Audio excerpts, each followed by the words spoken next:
Hello, and welcome to another Rangaroo Codecast with me, Rangaroo. And me, Val. And today we are doing a 3v3 on Back to Icon. So let's introduce our two teams. So Team Run on the right hand side, playing as Blue 4, we got ourselves Team Spectacular Autist, which is a rather silly name.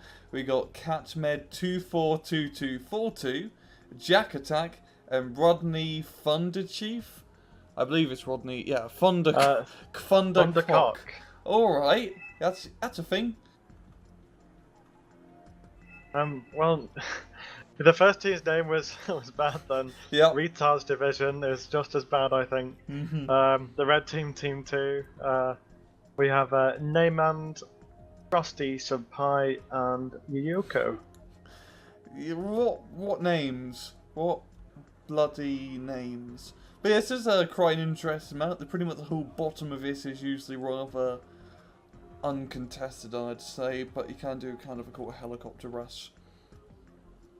I've actually seen I've tried this in the past, but there's been quite a few times I've seen some really good amphibious pushes. Oh yeah. But I remember I once tried an amphibious push and I used the American amphibious Eyehawks, and it got stuck halfway across the water because it had really low autonomy, and I didn't have any amphibious things to refuel. Oh yeah, you can do it for chaparrals as well. They're also amphibious, which is a little bit odd, but cool. I think it must have been chaparrals because I'm not sure if Eyehawks are actually amphibious. The Eyehawk does have the same chassis.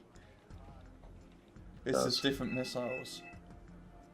Yeah. So back to Incheon. Interesting map. You've got like you said, you've got this bottom area which is kind of not usually fought over much unless you've got some kind of crazy heli rushes, and then the fighting takes place along this big river, and relatively balanced map, I'd say. Yeah. Maybe slightly in the red side's favour, but not too much. And usually most of the fighting goes in between Golf, Echo, and Delta, kind of being the contested points, or Delta Charlie, Golf and whatnot, usually being the contested points. Especially the fighting getting tense around about Golf, especially at Top Hill. Well, the interesting thing about this map is that there are no contested points. So Echo and Delta correspond to Golf and Charlie. So there is no odd point out. Oh yeah, that's a bit odd. But yeah, so let's take a look at these guys' decks before we run away talk about the map. So we've got Kakmad, who is down at the bottom side. He's got what I believe is a South Korean deck. Now I'm not entirely sure because I believe we just got this replay from the replay center, but this might be part of the Minor Nations tournament. Yeah, I'm not sure if it actually is. I think it is. Because I think all of these guys just have individual country decks. Like Kakmad has a South Korean deck. Jack, who is up in the northern side, he's running a USA deck, and Rodney is running a French deck. So I'll keep an eye out, see if they do bring in any other coalition units, and have a look. But let's go to the red side. So up at the top we've got Naymand with a East German deck, really fun, probably my favourite red formation. We've got Frosty with a Soviet deck. And down at the bottom, we've got Yuyuko with a Chinese deck. Yeah, and it seems like a lot of them bringing mostly for red for mostly ground units. Same with Blue 4. No real. Oh, actually, a little bit of a heli rush up top from Blue 4. Got a longbow and 3 M60s or M860s, the AA helicopters. So yeah, those daps are really good. Because thinking about it. You'd usually bring AA helicopters when you're doing an AA helicopter rush of your own. So, being aggressive at anti-helicopter helicopters, especially early on, might be a little bit risky for Jack. I know where we go. We'll catch. Well, I think more than that, but look at this map is relatively small in width. And if you're playing on blue and your opponent's red, you know they will have some Tunguskas. Yeah. Oh, damn, we've got quite a few planes coming out. Bottom side, 2 Mirages, or different types of Mirages, and a Peace Pheasant. The Mirage going to be dropping in some napalm. The other Mirage 2000 going to be flying intercept. And the Peace Pheasant has a lot of bombs. It's going to be dumbfire bombing them. He might actually get a hit on the command vehicle, yo. Oh, this is disgusting. Oh, that was a decent hit. But Bit of a shame, I didn't actually kill anything. Yeah, it stunned him up a bit, slowed him down, which I guess is good enough, but yeah, it could have been better if he got a few kills. But Bluefall, they're starting to get across the bridge now on the bottom side. Quite a heavily armoured force with a lot of K1A runs. And compared to Red Force down in the bottom, yeah, Red Force don't really have many tanks or AT, so this is going to do a lot of damage. Yeah, where the red team chose to double up in the top side, but haven't really pushed. The blue team have doubled up in Charlie, and by God, have they pushed! Look at all those K1s and K1A1s. Yeah, it's a lot of tanks. I want to get some MiG-27s or some bloody cluster bombers out to kill them. Oh, there we go. Just some standard bombs, nothing too much.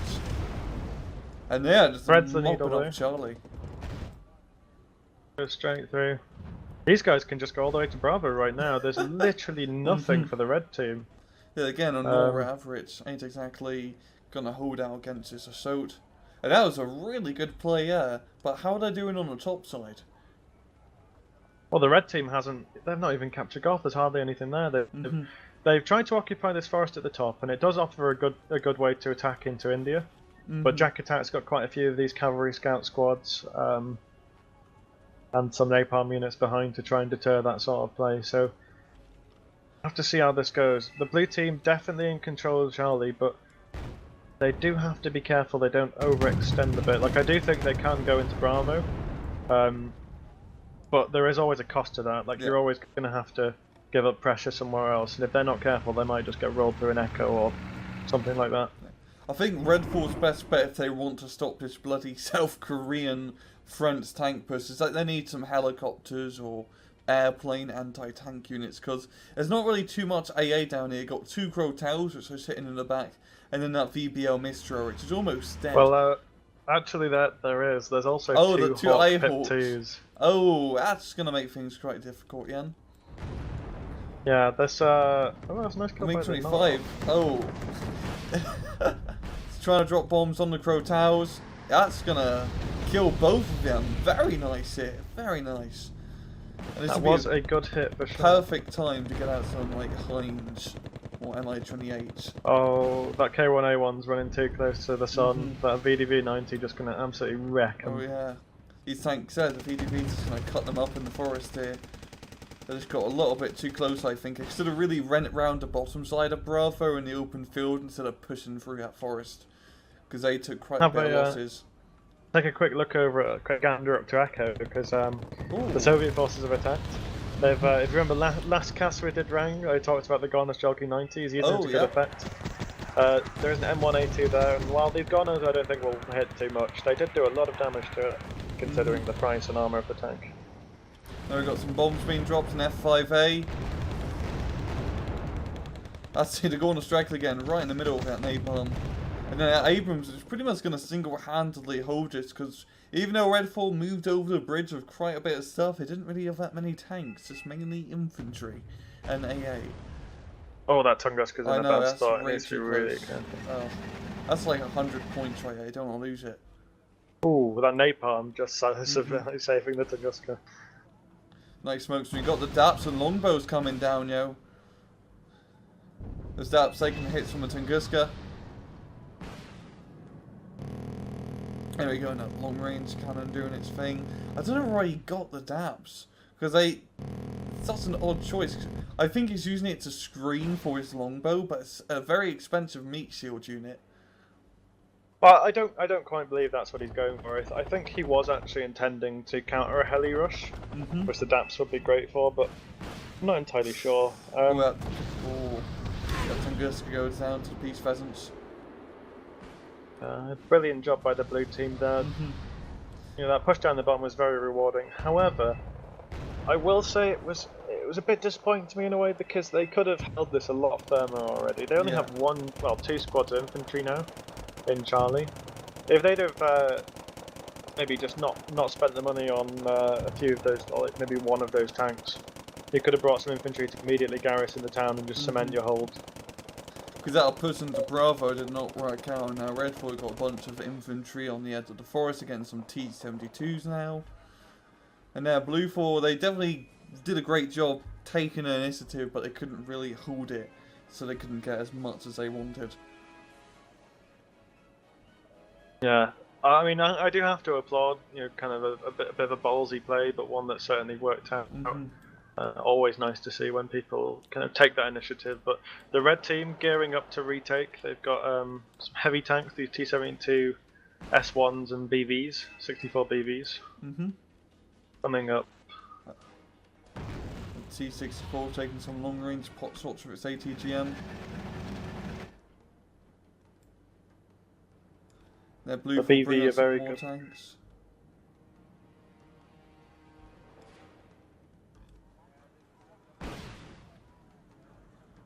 The Mirage is going to go down to the HQ-61. Oh, so close. Oh, I think it should have escaped. It got out. The missiles. Yeah. A Super Etnard coming in. That BV is probably not long for this world, to be honest. Oh, it does take a hit. The Super Etnard only has that one missile. One missile, very powerful, a whole 30 AP, but the armor on the BV is quite formidable. Ooh, just about gets out. Does take a shot though. Now, if you look at the bottom, we've got this one Gazelle cannon chasing alone this lone MI run. Kind of like the flight of two birds. But the Gazelle does have a slow little autocannon. But here comes an Su-27, just run burst from its gun. Could probably cut that Gazelle in half. It can, I mean, the Gazelle I think is just a bit of a harassment because there is a HQ-7 there, the Chinese version of the Crotal, and that will just annihilate the cannon if it does get in range. Yeah. S has missed quite a few missiles there. He could have came back for run. Like he was not in danger now, because Gazelle's getting around the back line. HQ-7, it can't shoot, it's out of ammo, which is... true. That's a little bit embarrassing. So the only defense now for is that Lee Ren and that JH-7, which is going to be going for the missile, and it does kill that poor little Gazelle. Very interesting. We saw, I think we saw another tank go down in that little line of Kakmed's Korean tanks. Yeah, My got God, the P1s in that northern forest. VDV's trying to cross, but they get landed in the napalm. Blue 4 bring up some AT and AA infantry into that town in Charlie, which is especially what they need. Because AT infantry in that town would pretty much cut off the entire open field from Bravo to Charlie.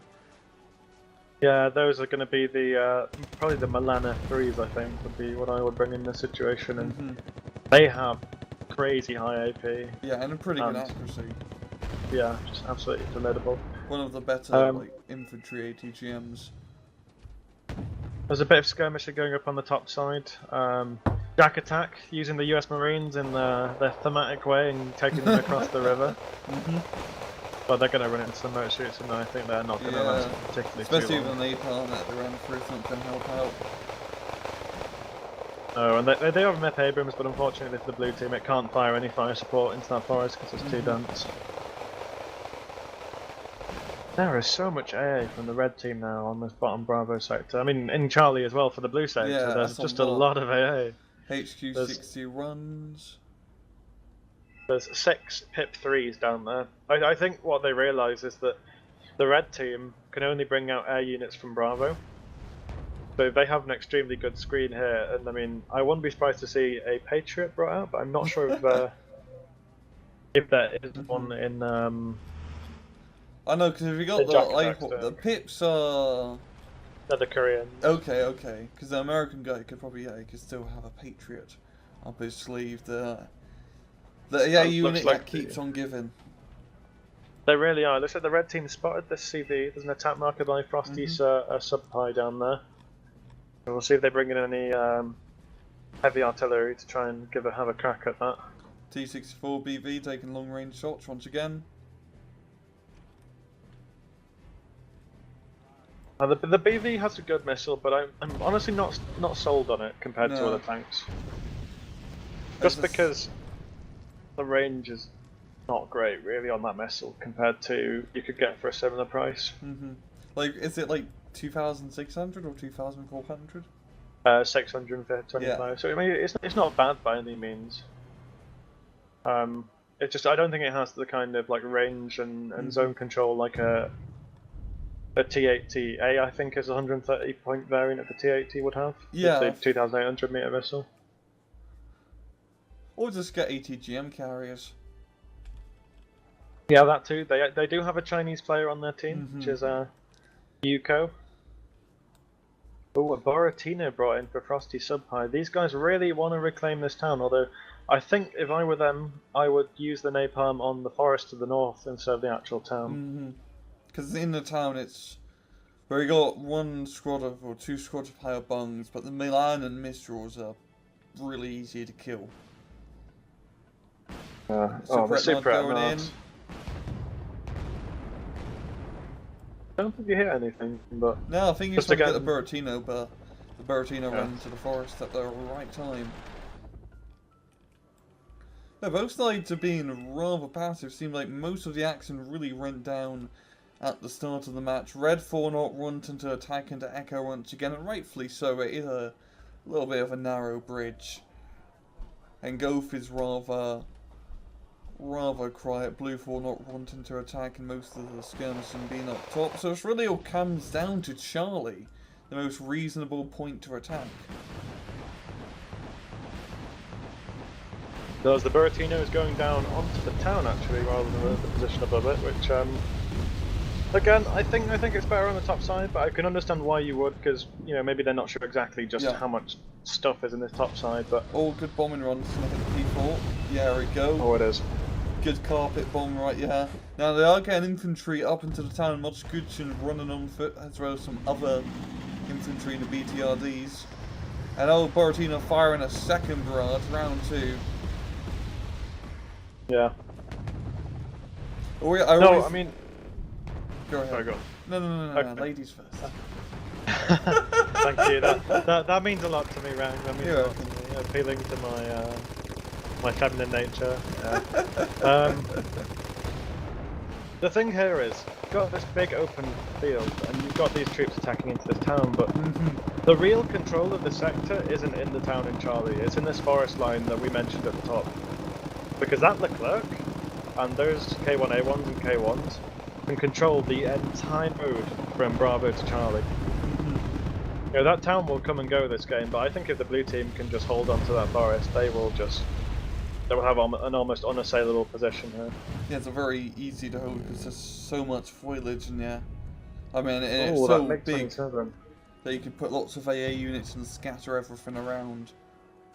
And that K52, getting a Roland 3, a very nice snipe. Well, I think the red team has made the blue team has made a bit of a mistake here, because they brought in so much AA, all of it radar, by the way. Like, you don't need that much. They brought in they had like 3 Rolands, 3 Hawk Pips, and some Kratals as well. And what they need is tanks, because the red team is bringing theirs for sure. Yeah, they're starting to get infantry down, or trying to get infantry into that top forest.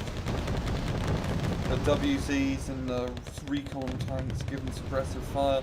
They are doing a very good job holding down the bottom town, and napalm definitely helping out quite a bit.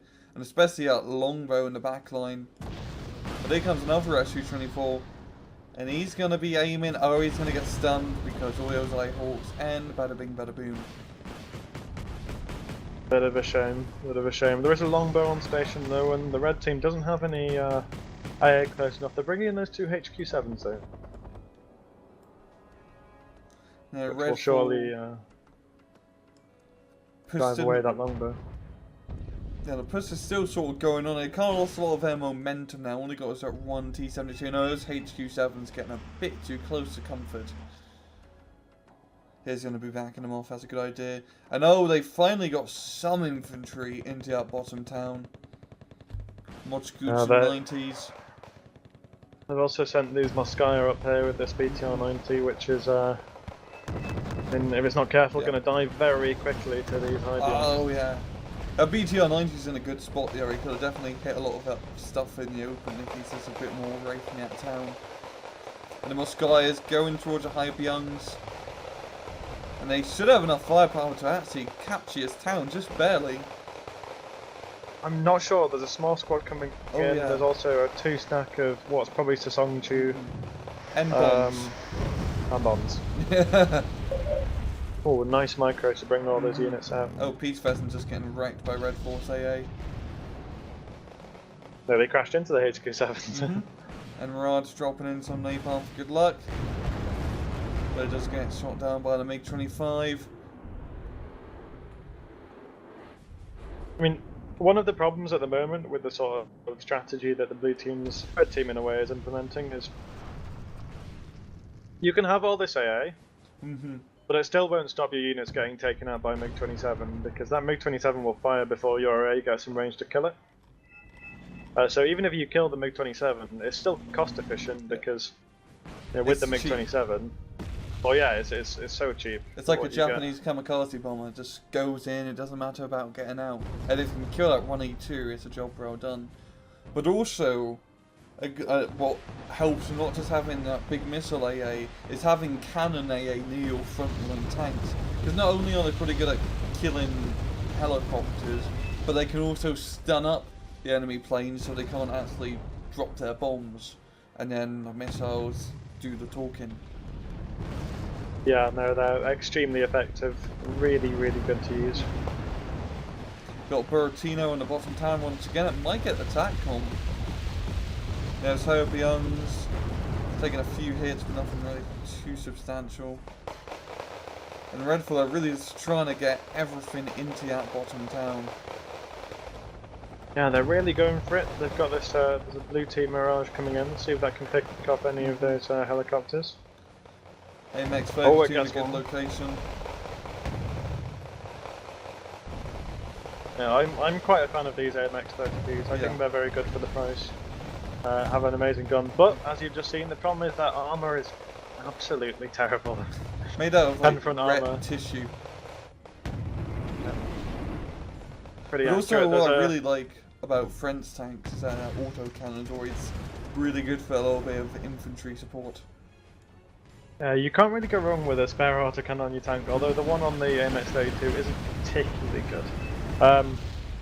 There is now a real heavy tank coming in, the M1A1HC, which is very dangerous and formidable, so the red team has to watch out, but they are still at a points deficit, so let's just take a bit of a look back, because there's been lots of skirmishing going on at Charlie, lots of pushes and counter pushes. There's been a few pushes up at the top. Jack Attack has tried to cross the river, but I'm honestly a bit disappointed in the red team at the top because they just haven't made any plays really. They just, I mean, look at all the units up in this top forest area. Yeah, that's a lot of infantry.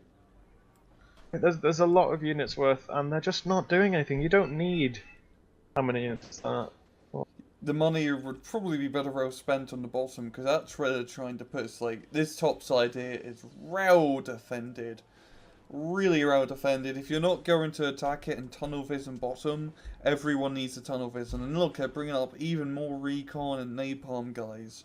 And the thing is that these infantry, they can't really do much on it in the forest. They can't exactly cross the river. They do have BMPs, but even if you do cross the river, they got all this open ground, and they're just going to get you up here. What I think the red team, or specifically Niman needs to do, because he's the one spending all these points in this top forest, is I think he needs to get some smoke from mortars, he needs to get some infantry, get some heavy tanks, and push right across those two bridges from Gulf into India. Or maybe, I mean, there's lots of things you can do. You can also perhaps, again using smoke, push from Gulf into the forest block above Echo. Oh yeah, that's would be a good idea. Because you need to clear out forest there if you want to actually take Echo. Because yeah, Red Fort are pretty much tunnel visioned into Charlie right now. They're trying to get everything in there. They're actually getting a CV in there as we speak. But it's just not really working out. Every time they try to take the town, planes come in and blow them up to Kingdom Come, and if they move along the top side, there's so many tanks. So it may be in their best interest to start attacking another point. Oh, that HC Abrams takes a lot of damage from that WZ-550. Might go down here if it's not careful. Yep. Down in Charlie Rang. There's WZ-550s. We've talked about them in the past. Yeah, oh my god, are they great. It's like, I know, it's... The ATGM is so nice because it's extra farther range. It's like having extra toppings on your pizza. It's so nice to have. And in these big open fields, it's such a huge difference. It really is. 2 Patriots being brought in by Jack Attack, like we mentioned earlier. That makes the count of radar AA too damn high, I think is the only description. Oh god, and they're together. No, don't put them together. Oh, that's like 240 points rating to get clustered. Well, more importantly, they have no armor. You don't even need clusters. If you see where those Patriots fly from and they don't move them, that's mortar killing. I know they're firing. Yeah, I think from their position they can almost shoot into the red force spawn. It wouldn't surprise me. A Fabio coming in, but I think he's going to run out of missiles before he can fire. I mean, that was a lot of missiles being fired from Bluefall. But still, those planes did manage to get to their targets and blow stuff up. Bluefall releases feedback against some cannon AA. Just react to passive fire. Oh, cluster artillery being brought in on the M48 CV. I think that's a Smirk. Yeah, BM30. Smirking pretty happily. Frosty Subhigh up in his hotel positions. And Red 4 actually got quite a bit of a force now moving down into Charlie. A lot of APCs. Yeah, I'm on a feeling these guys are going to get blown up by some sort of plane. Yeah, Neymand, it looks like he's not just spending time on the top side. He has brought some units in. Some more Smirch rounds coming in. And this little armoured push down into the Charlie town may actually work this time. Most of the guys actually get to target. Well, they might get there, but getting there and actually clearing out those US Marines that are coming in while being blocked by napalm is a different matter altogether. Oh look, here comes the Peace Pheasant dropping his payload. Oh, it might miss you. Oh, skirts the infantry. The Mosquitoes only taking one loss. They're moving up, using their rocket launch to great effect. High Beyonds, US Marines, this ain't gonna be pretty. It really is, and those Haibyong 19 US Marines are just absolutely fantastic infantry. And specifically the Haibyong, I think they're one of my favourite infantry in the game. 15 man with such a good rocket launcher is just... Panzerfaust 3 doesn't mess around. Doesn't mess around, yeah. Those the Germans got something going for them, and it's their definitely their RPGs in this game. That's particularly good. They got a lot of airplay flying over Charlie, both sides committing a lot of planes. Yeah, I think the Smirks actually did a pretty good job and knocked out quite a few of those pips. I don't see them there anymore, so they're probably blown up. And that's going to free up a little bit of the airspace for the Red 4 planes, and they definitely need it. And oh, they're finally getting a T-72 CV into Charlie, some heavy armour. Probably what they need. Well, it might be heavy armour, but I don't think that's going to survive, because I think that's within 700 metres of those Haibyong and those US Marines. If he's right out the corner, I think he might be fine. Oh, he might be fine from that, but what about the Super Etanard coming in? Oh! Yeah. I don't think he'll be fine from that one. Is it going to hit? Is it going to hit? 74% chance. Boom! I think it was a sight hit as well. Yeah, that was a sight hit. So didn't even need it. So a very good the kill, yeah. Red team has pushed some infantry into the forest above Charlie. Oh, that's good. The blue side actually doesn't have many heavy units here. They've lost a lot of their tanks. And they do have one Leclerc. They've got one Leclerc infantry, a K1A1, and more AA than you would ever need ever in your life. Oh, they got more Rolands, more Hawks. The 2 Patriots is just the topping on the cake. It is, but they've left them in the same position, not even split up, which is a bit of an interesting decision. A little bit silly, I think. Yeah, I think so, but this just goes to show just like what tunnel vision does to you in this game, because and the blue side's doing it as well. Both sides are tunneling on fighting around Charlie. While What is it, mate? he has like the entirety of like an East German like armored infantry regiment really worth of stuff in this top forest. Whoa! Why do you need that much? Are you trying to build the Berlin Wall? Well, you know what the sad thing is? He's got all this stuff. He isn't even moving it to clear out the edge of the forest. Some of Jack Attack's US Marines got through. Oh god! I think this is what's making Redfall lose, because bloody Nimend is up here with his, a lot of nice infantry guys, but they're not really doing anything. Well, his two other teammates are down here trying to clear out the Blue 4 force, and they are just getting hammered by enemy aircraft. But what you need to do in this position, you have all this stuff. Why not make some pressure on the top side? The blue side is tunnel visioning just as hard as the red side here. They're sending all the units down to Charlie. I mean, for the blue side, if they sent maybe like some cavalry scouts over in like a recon in an M113 or something. I'm not sure if they do come in those. I think he might have brought them in Humvees, but still, I think you can get them in M113s because they have the Super Dragon on top. You can take them in 113s, but I think Jack Attack's taking them in Humvees this game. But if you put some infantry amphibiously across into Gulf from Echo, you could get a nice little bit of a foothold on here. You could push into the Gulf town. But they're spending all their time just sending everything to Charlie. Blue 4, they do have the advantage. I mean, they are running, so they don't have to worry as much as Red 4. But then looking on Red 4's side, moving into Echo, honestly, it'd be an absolute pain in the ass, because you only really got one bridge that goes into it, and Blue 4 definitely has that lockdown of that. There used to be an M1A2 up here, but it is the M1A2. But they could easily lock down Echo, and I know it'd be really hard to attack Echo as Red 4. We got the second bridge down there, but yeah, Blue 4 already in there. So honestly, I do think our best bet is Charlie, and it's not working out for him. It's definitely not working out. I mean, I think what Neyman might have wanted to do is some kind of big amphibious push across the top into India. Oh, the surrender from Neyman. He's given up on this, boys. And there goes Frosty, okay. So I think we already know the victors of this, so it's all just down to Yuko. That's one brave person if he's carrying on. There's another, what, 8 minutes of this game? Yeah. 6 minutes even? Do you want to speed this up?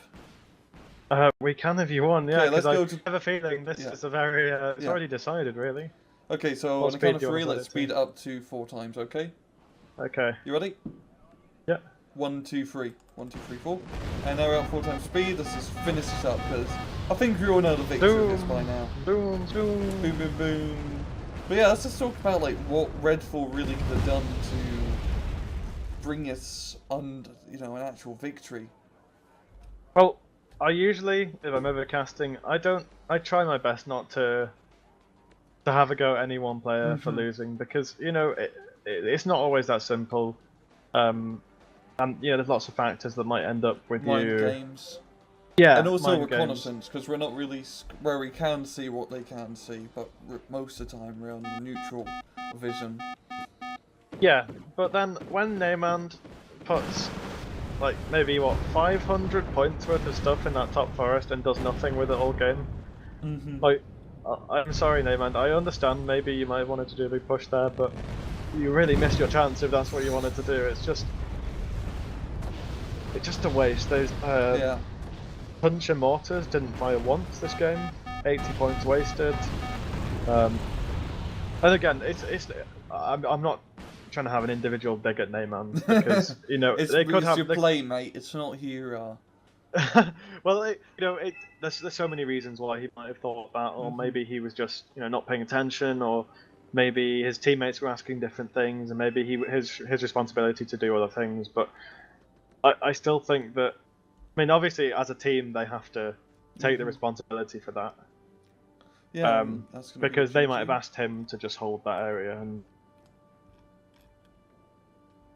Yeah, and the kill difference is quite spectacular. Bluefall getting a 3,000 extra kills. There's probably all those heavy tanks and stuff they had in the bottom. They did a really good job holding that top forest. You were right, really held it out. All those planes constantly coming in, pretty much saving that Charlie town over and over and over again.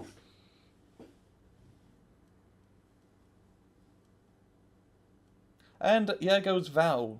He just disconnected from the TeamSpeak, so it's just me right now. So anyway, I'm just going to talk about what really went down. Honestly, I think that map is a little bit one-sided to Bluefall, especially in that middle point, because Echo, you can only attack through that run bridge, which can easily be blockaded by Bluefall. But yeah, again, Redfall, they got pushed down so hard in the bottom, and they didn't really do anything up top. It is actually quite possible to attack up top with some smoke and napalm. You can easily get across that forest, get some close range infantry guys in there, and you're pretty much solid. But yeah, I just could have done a little bit better. Neyman helping down in the bottom definitely would have helped as well. But yeah, Bluefall did a good job. Very nice early game aggression, and Royat will be the end of that. And so this has been another Rangaroo cast, and Valh ain't here, so yeah, a little bit awkward. Take it easy.